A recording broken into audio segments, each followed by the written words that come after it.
2026년 6월 2일 매일성경 큐티 힌트입니다. 오늘은 고린도전서 1장 10절에서 17절까지 말씀입니다.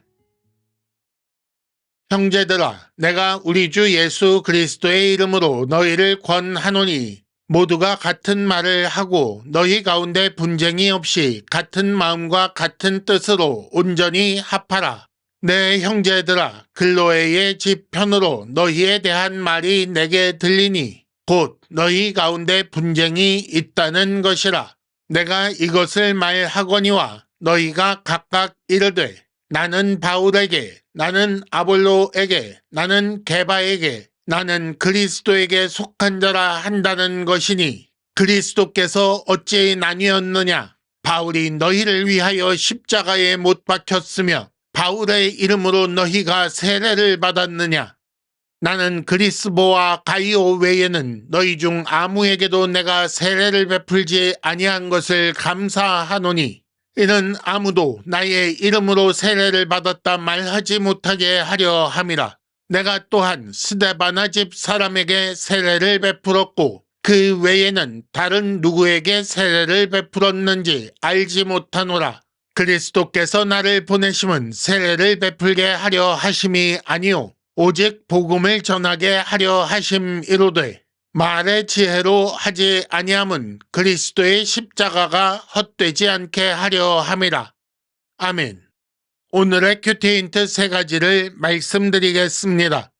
첫째는 은혜를 손상시키는 분쟁이라는 제목이고, 둘째는 누구에게 속한 자인가 라는 제목이며, 셋째는 오직 복음을 전하게 라는 제목입니다.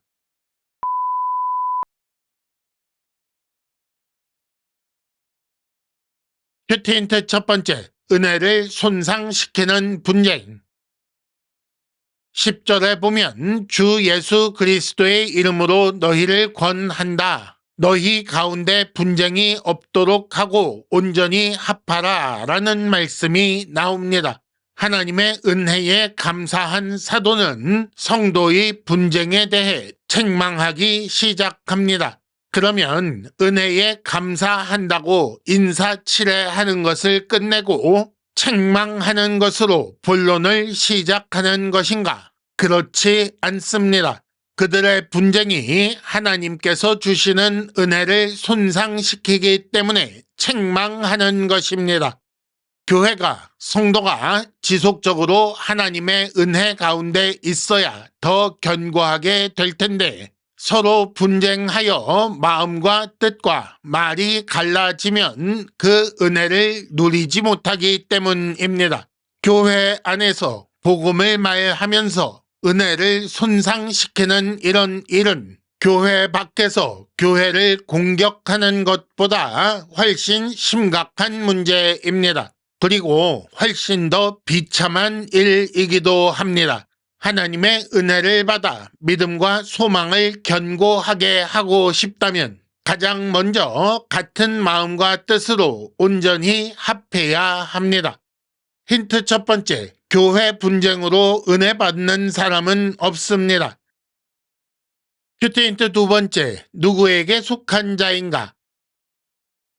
12절에 보면 고린도 교회 성도들이 서로 나는 바울에게, 나는 아볼로에게, 나는 게바에게 속하였다. 심지어 나는 그리스도에게 속하였다 라고 하기까지 한다는 말을 합니다. 그러면서 13절 너희가 바울의 이름으로 세례를 받았느냐 라고 하지요. 똑같이 너희가 아볼로의 이름으로 혹은 게바의 이름으로 세례를 받았느냐라고 할 만합니다. 사도는 글로에의 집 편으로 성도들의 분쟁 소식을 들었습니다. 내용은 각각 다른 사역자에게 속한 자로 자처한다는 것이고 그렇게 누구에게 세례를 받았는가를 놓고 서로 나뉘어 싸우고 있다라는 소식을 들은 것입니다. 사도는 이에 대해 그리스도가 어찌 나뉘었느냐? 바울이 너희를 위하여 십자가에 못 박혔느냐? 라고 책망합니다. 복음은 사도의 사역이 아니라 그리스도의 사역에 근거한다는 말입니다. 그래서 아무리 전하는 자가 수고하더라도 복음은 그리스도의 것이라는 말이지요. 그리스도가 아니라 사역자가 드러나고 높아진다면 그것은 복음이 아닙니다. 왜냐하면 사역자의 수고가 성도를 구원하는 것이 아니기 때문입니다. 힌트 두 번째, 그러므로 사역자는 성도가 그리스도를 따르게 해야 합니다. 마찬가지로 성도들은 자신이 그리스도를 따르고 있는지 확인해야 하는 것입니다. 큐티 힌트 세 번째, 오직 복음을 전하게. 17절에 보면 그리스도께서 나를 보내신 것은 세례를 베풀게 하려 하신 것이 아니다. 오직 복음을 전하게 하려고 보내신 것이다. 라는 말씀이 있습니다. 물론 세례는 중요한 일입니다. 하지만 세례는 단지 복음을 보여주는 수단입니다.